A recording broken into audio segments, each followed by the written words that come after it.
ちょっと予想を見てみましょうか。ここに今、フィリピン、台湾ですが、ここにありますが、動かしましょう。北西方向へ進んでいって、7日月曜日、火曜日、水曜日、火曜日に沖縄のすぐ東海上、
県内は水曜日から木曜日にかけて台風の影響で大荒れの天気になる恐れがあります。今後フィリピンの東の少し北のところですね、沖縄からまだ離れていますけれども、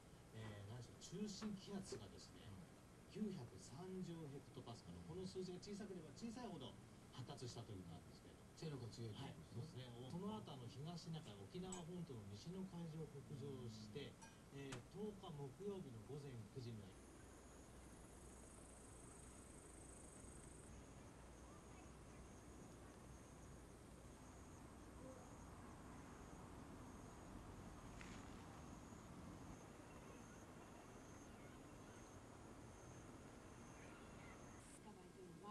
風が非常に強い状態、南側強い状態に日本列島に入ってしまうという恐れもありますし、南側を通れば台風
945ヘクトパスカルで、中心付近の最大風速は45メートルとなっています。県内は早いところで今日夜遅くに強風域、あさっての午前に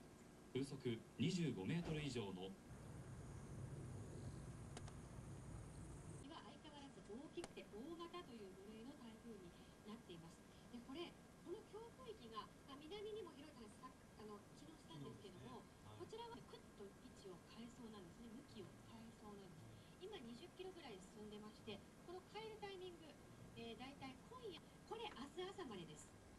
実はこれ明日朝までに降った後、さらに明日の朝から明後日にかけて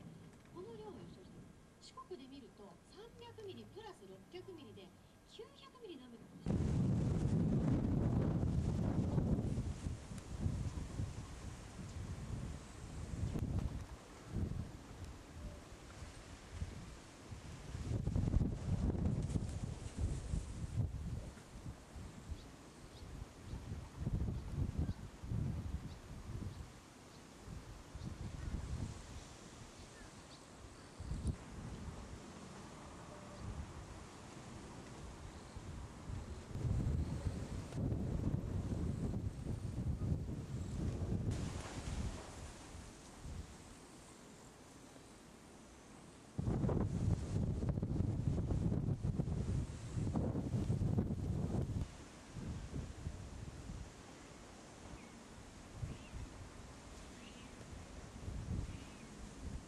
1号は、明日10日には九州に上陸する恐れがあり、